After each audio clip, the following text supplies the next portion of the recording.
بسم اللہ الرحمن الرحیم مولا صلی وسلم دائما ابدا علی حبیبک خیر الخلق کلہم۔ صحابہ کرام علیہم الرضوان اکثر طور پر اس طرح کے کام کرتے جس سے نبی کریم صلی اللہ علیہ وآلہ وسلم کے چہرہ انور پر خوشی کے آثار اور مسکراہٹ آ جاتی اور حضور علیہ الصلوۃ والسلام مسکرا پڑتے، اور اس مسکرانے سے صحابہ کرام کا جو نظریہ ہوتا تھا وہ صرف اور صرف یہ تھا کہ نبی کریم صلی اللہ علیہ وسلم اگر ایک مرتبہ مسکرا پڑے تو سمجھو کہ مزہ آ جائے گا، یعنی اپنی متاع حیات اور اپنی زندگی کا مقصد اور اپنے سانسوں کی مالا کے بدلے کے اندر یہ سمجھتے تھے کہ اگر ہم ایک مرتبہ نبی کریم صلی اللہ علیہ وسلم کے چہرہ انور پر مسکراہٹ لے آئے اور حضور علیہ الصلوۃ والسلام مسکرا پڑے تو ہم یوں سمجھیں گے کہ ہمیں پوری کائنات کی دولت ہمارے دامن گوہر بار میں آ گئی ہے۔ یعنی اٹھنا بیٹھنا سونا جاگنا ہر معاملے کے اندر وہ اپنے نبی کریم صلی اللہ علیہ وسلم کی ذات کریمہ کو ہی اپنا آئیڈیل اور نبی کریم صلی اللہ علیہ وسلم کی ذات پاک کو ہی اپنا سردار مانتے تھے، اور اتنی محبت کرتے تھے نبی علیہ الصلوۃ والسلام کے ساتھ۔ اب میں آپ کے سامنے آپ کے گوشے گزار کرتا ہوں، انشاءاللہ آپ کو سمجھ آئے گی۔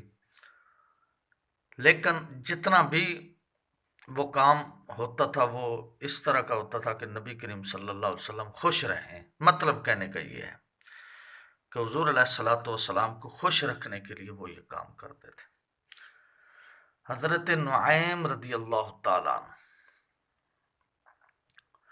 حضور علیہ الصلوۃ والسلام کے صحابی ہیں اور بدری صحابی ہیں حضور علیہ الصلوۃ والسلام کے۔ یہ بڑے مزاح فرماتے تھے اور ان کے مزاح کا مین مقصد حضور علیہ الصلوۃ والسلام کے چہرے پر مسکراہٹ لانا ہوتا تھا۔ حضرت نعیم رضی اللہ تعالی عنہ بیٹھے ہوئے مسجد نبوی شریف کے اندر، ایک صحابی جو نابینا تھے انہوں نے آ کر حضرت نعیم سے کہا کہ میں نے پیشاب کرنا ہے، مجھے لے چلو، پیشاب تو کراؤں۔ تو حضرت نعیم رضی اللہ تعالیٰ عنہ ان کو پکڑ کر لے گئے اور ادھر ادھر گھما پھرا کے پھر مسجد کے سین کے اندر لا کر کھڑا کر دیا۔ فرمایا کہ یہ کچی زمین ہے، ادھر کر لو۔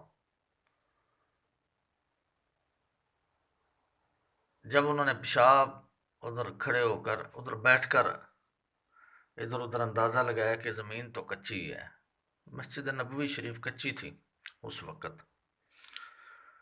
تو اندازہ لگا کر وہیں بیٹھ گیا اور پیشاب کر دیا۔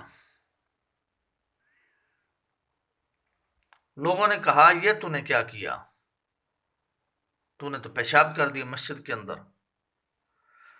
اب وہ جو نبینا صحابی تھے انہوں نے کہا کہ اس نعیم کو آنے دو، میں اس سے پوچھتا ہوں اس نے کیا کیا کہ مجھے مسجد شریف کے اندر ہی پیشاب کروا ڈالا۔ تو اچانک کچھ دن گزرنے کے بعد حضرت نعیم آواز بدل کر آئے اور آ کر کہنے لگے کہ تجھے نعیم چاہیے نا؟ اس نے کہا جی بالکل، کہاں ہے نعیم؟ تو آپ نے اس کا ہاتھ تھاما اور ہاتھ تھام کر ساتھ ہی حضرت عثمان غنی نوافل ادا فرما رہے تھے، جا کر کہا کہ یہ نعیم ہے۔ انہوں نے ڈنڈا اٹھایا اور حضرت عثمان غنی رضی اللہ تعالیٰ عنہ کے سر انور کے اندر جو ہے ڈنڈا مارا، تو آپ کے اتنا خون بہا کہ آپ کو سلام پھیرنا پڑا، نماز کے اندر سے باہر آنا پڑا۔ تو لوگوں نے حضرت نعیم کو پکڑنا چاہا کہ پکڑیں، تو حضرت عثمان غنی نے فرمایا یہ بدری صحابی ہیں، ان کو کچھ نہ کہو، یہ اللہ تبارک و تعالیٰ کے لاڈلے صحابی ہیں۔ اب بدری صحابی ہو، حضور علیہ الصلوۃ والسلام کا بدر کے اندر بھی حاضر ہوا ہو، اور پھر بعد میں اس کے بارے میں لوگ بکواس کرتے پھریں، تو یہ سمجھیں کہ یہ اللہ کے مقدس اور لاڈلے لوگوں سے بکواس کر رہے ہیں۔ تو بہرحال دوسرے نمبر پر کسی نے کہا بازار کے اندر کہ آج مکہ پاک کے اندر، مدینہ پاک کے اندر کہیں گوشت نہیں ہے، گوشت کھانے کو دل کر رہا ہے۔ تو دوسرا بندہ آیا، اس نے اونٹ آپ کو پکڑوایا کہ یہ اونٹ پکڑے، میں آ رہا ہوں، یا اس طرح کا معاملہ ہوا۔ آپ نے اس اونٹ کو پکڑا اور جا کر ذبح فرما دیا، ذبح فرمانے کے بعد اس کا گوشت کیا اور گوشت پورے مدینہ پاک میں بانٹ دیا۔ لوگوں نے کہا یہ تو نے کیا کیا؟ تو کہنے لگا جی مجھے حکم تھا گوشت کا، میں نے گوشت بنا کر بانٹ دیا۔ اب نبی کریم صلی اللہ علیہ وسلم کو پتہ چلا، آپ مسکرائے اور فرمایا کہ اس طرح کی نہ کام کیا کر۔ بڑے مسکرائے، مسکراہٹ آ گئی۔ مطلب کہنے کا یہ ہے کہ نبی کریم صلی اللہ علیہ وسلم کے چہرہ انور پر مسکراہٹ آ گئی۔ اور جب حضرت عثمان غنی رضی اللہ تعالیٰ عنہ کے سر انور کا زخم دیکھا تو نبی کریم صلی اللہ علیہ وسلم مسکرا بھی پڑے اور فرمایا یہ تو نے کیا کیا؟ مطلب کہنے کا یہ ہے کہ مسکراہٹ لانا۔ حضرت بلال رضی اللہ تعالیٰ عنہ کے پاس کچھ کھجوریں تھیں اور کچھ توشہ تھا نبی کریم صلی اللہ علیہ وسلم کی ذات پاک کے لیے۔ تو حضرت نعیم رضی اللہ تعالیٰ عنہ نے کہا کہ ان کھجوروں میں سے مجھے کچھ دے دو۔ تشریف لے کر جا رہے تھے، کہیں قافلہ جا رہا تھا، تو ان کھجوروں میں سے مجھے کچھ دے دو۔ حضرت بلال رضی اللہ تعالیٰ عنہ نے فرمایا کہ میں تجھے نہیں دوں گا، میں دینے والا نہیں ہوں تجھے، یہ تو نبی کریم صلی اللہ علیہ وسلم کی امانت ہے، لہٰذا میں تجھے دینے والا نہیں ہوں۔ تو اس نے کیا کہا؟ اس نے کہا کہ اچھا تو کھجوریں نہیں دے گا نا، تو میں تجھے سبق سکھاؤں گا، تو یاد رکھے گا۔ تو اب اس نے، حضرت نعیم نے کہا کہ میں تجھے سبق سکھاؤں گا۔ حضرت بلال رضی اللہ تعالیٰ عنہ فرمانے لگے جا تو کر لینا جو کچھ۔ حضرت بلال ذرا سیریس رہتے تھے کیونکہ غلامی سے تشریف لائے تھے، آزاد ہوئے تھے، تو ہر وقت نبی کریم صلی اللہ علیہ وسلم کی بارگاہ میں سیریس رہتے تھے۔ ان کو اپنا غلامی کا دور بڑا یاد آ جاتا تھا، اور غلامی کے دور کو یاد کر کے بعض اوقات بڑے مغموم ہو جاتے تھے کہ مجھ پر کیا کچھ ظلم کیے گئے۔ تو حضرت بلال رضی اللہ تعالیٰ عنہ نے اس کا نوٹس نہ لیا، فرمایا ٹھیک ہے جا۔ اب صحابہ کی باتیں آپس کے اندر، ان کے مشاجرات آپس کے اندر، ان کے یہ کمالات اور ان کے مزاح، یہ ان کے آپس کے اندر تھے۔ اب 8 یا 10 آدمی بیٹھے ہوئے ہوں اور ساتھ ایک کتا آ کر، چھوٹا سا گلر کتا آ کر مذاق کرنے لگ جائے، تو بندے اگرچہ یہ نہیں کہیں گے کہ کتا ہماری بات سمجھتا ہے یا اس طرح کی بات، بہرحال ماریں گے پیٹیں گے اس کو کہ تو کتا، یہ بندوں کے ساتھ تیرا مذاق کرنا ویسے اچھا نہیں لگتا، وہ کتا کبھی ادھر ہوتا ہے کبھی ادھر ہوتا ہے، کبھی پاؤں کی طرف کبھی آگے کی طرف کبھی پیچھے کی طرف کبھی، تو ہر بندہ اس کو کہے گا کہ یہ تو کیا کر رہا ہے، یہ بندے ہیں اور تو کتا ہے۔ تو وہ 1400 سال پہلے حضور علیہ الصلوۃ والسلام کے یار حضور کے قدموں میں بیٹھنے والے اب 14ویں صدی کے بعد بھونکے بکواس کرے تو مطلب کہنے کا یہ ہے کہ کوئی برداشت نہیں کرے گا۔ وہ بندے اور ہماری جو عادات ہیں آپ سمجھتے ہی ہیں کہ 1400 سال بعد ہماری کیا عادات ہیں اور کتنا کا ہم اسلام سے محبت کرتے ہیں۔ بھنگ چرس بوٹی یہ پی لینا کہ یہ کوئی اسلام سے محبت نہیں ہے۔ بہرحال اب عرض کرنے کا مقصد یہ ہے، میں کسی کو چھیڑنے کا عادی نہیں، نہ ہی کسی کو چھیڑوں، ویسے میں عام جرنل ایک بات کر رہا ہوں۔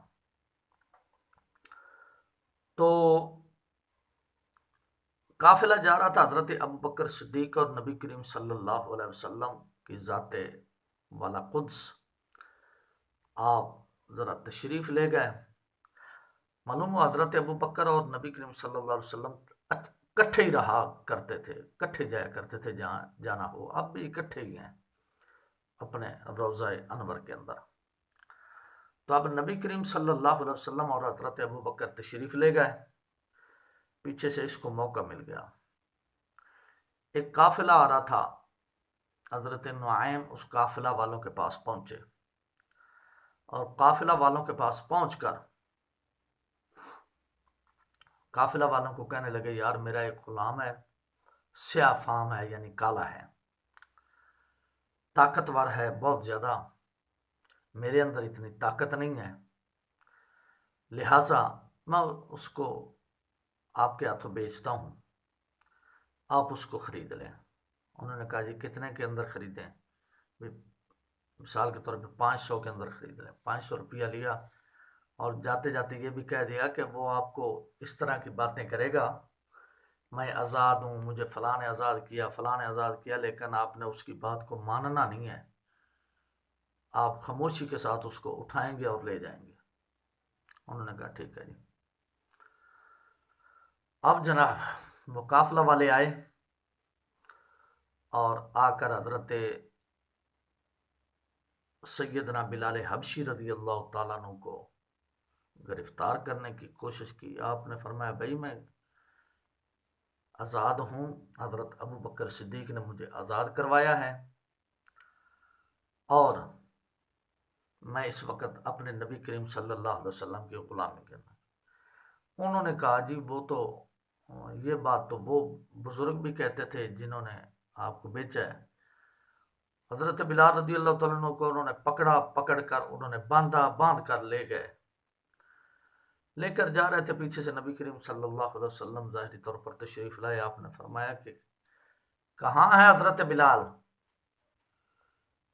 یا اس طرح کی گفتگو کی حضور نے فرمایا، پوچھا، استفسار فرمایا کہ کہاں ہے بلال۔ لوگوں نے بتایا کہ حضرت بلال تو اس طرح ایک قافلہ والے لے گئے اور ان کو باندھ کر نبی کریم صلی اللہ علیہ وسلم نے صحابہ اکرام کو بھیجا کہ ان قافلہ والوں کو کہیں کہ یہ بندہ تو آزاد ہے، ہمارے نبی کریم صلی اللہ علیہ وسلم کی غلامی کے اندر رہتا ہے۔ اور حضرت ابوبکر صدیق نے اس کو امیہ جیسے کمینے شخص کے ہاتھوں آزاد کروایا ہے۔ تو وہ لے کر آئے، جب آئے نبی کریم صلی اللہ علیہ وسلم مسکرائے۔ اب مسجد نبوی شریف کے اندر اکثر طور پر نبی کریم صلی اللہ علیہ وسلم تشریف فرما ہوتے، حضرت بلال بھی آ جاتے اور حضرت نعیم رضی اللہ تعالیٰ یہ بھی آ جاتے۔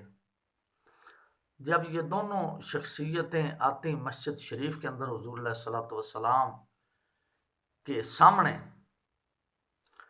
تو نبی کریم صلی اللہ علیہ وسلم حضرت بلال رضی اللہ تعالیٰ عنہ کو دیکھ کر بھی مسکراتے،